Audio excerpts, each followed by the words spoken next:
everybody, my name is Katie. It's been a very long time since I've filmed anything at all. I'm not used to looking at myself while I'm recording either. I'm using my phone because, well, I guess I have my camera here, but I didn't have the full setup. Not in my regular recording spot. At my parents' house. I was able to bring my kitty cat. Ugh. Here he is. This is my little son. His name is Spotty. He's a very good boy. He's been very wonderful through this whole thing.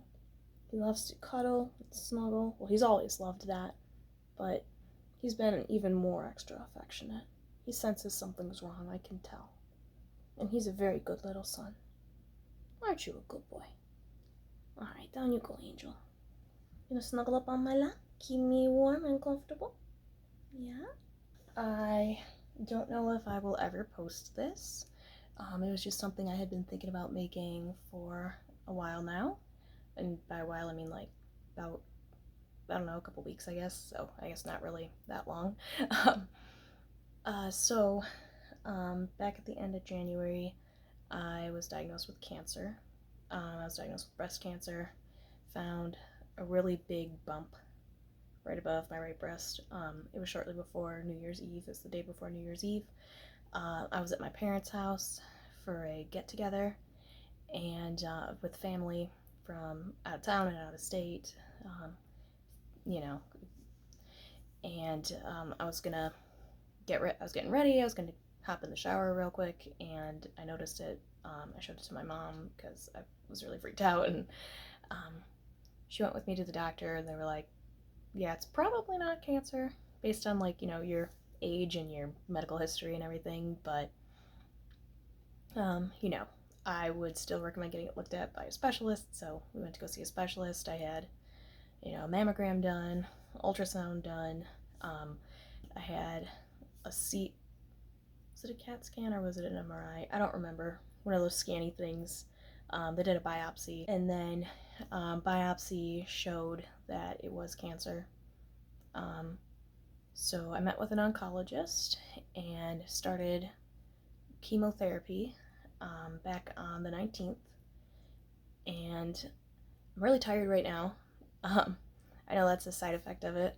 I also got these little rashes on the corners of my lips, and I'm guessing it's just from winter because I live in Michigan and this is the worst time of year for your skin and stuff here because it's cold and dry and gross. But I didn't want to put off filming anymore because I still wanted to do some kind of filming before my hair all comes out. I know there's options where you can still preserve your hair, but I was told that based on, the type of cancer I have and how aggressive it is and how, much treatment is needed, it's not gonna, doing something like a cold cap to preserve your hair isn't really going to do anything. It's still gonna come out anyway. So yeah, and when I was in the shower earlier today, I was washing my hair and then I dried it out and lost the first big chunk of it. I don't think you can really see it that good in the camera, and it doesn't look anywhere near as dramatic now that it's dry, but that's probably at least a good 30-piece chunk right there. It just came right out.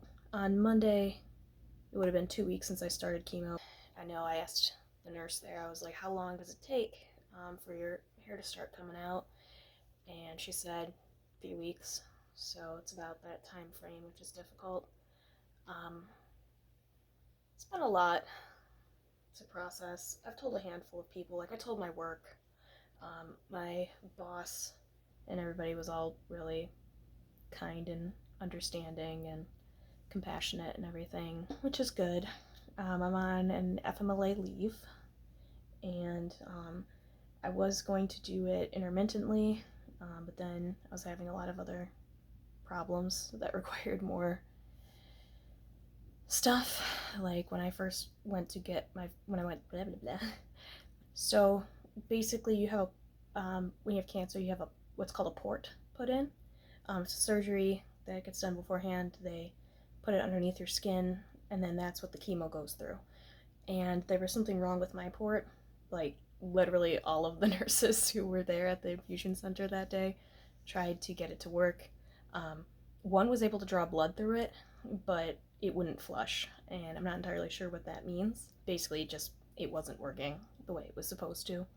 So they had to give me an IV through the arm, and I know everybody's like, "Oh no, you don't want that," kind of deal. That's what they had to do because, you know, had to get it going. Because I know at first the doctor had said, because I'm not old, I'm not all that old. I'm 33, so it's not common to get breast cancer at this age.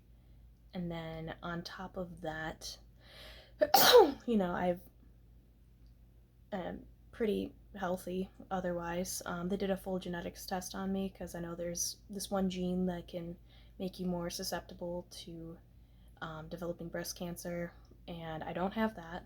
And um, there's nothing wrong with any of my genes, they're all normal. Um, one of my aunts on my mom's side got breast cancer when she was like 55, I think, but that was it really. So it's not like there's a massive, huge history of breast cancer in my family or anything. So it's frustrating because it's like, how did I get this? Because, you know, I also don't really do anything bad that you're not supposed to. Like, I've never smoked or anything like that. But anyway, after that, I had to have an appointment. So, like, a couple days later, I had to have an appointment because they were going to do a procedure to flip my port. Because they were saying that, you know, it was caught and if they could move it. So basically, what they do is they make a little incision by your groin, and then they have this little tube, and they have the little tube go all the way up, and then they can flip it or move it that way. And they tried doing that, and it just wouldn't move. Well, it did move, but the problem was that as soon as it did, it would automatically just flip right back to where it was before, as if they didn't flip it. So basically what they had to do is they had to, just last Thursday, so February 29th, leap day, yay! They had to do another surgery to take that port out and put a new port in. I have my next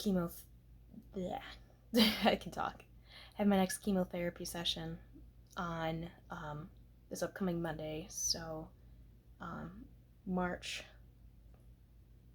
Spotty, what you doing? I know what day it is, I promise. It's hard to keep track because I'm not working, but you know.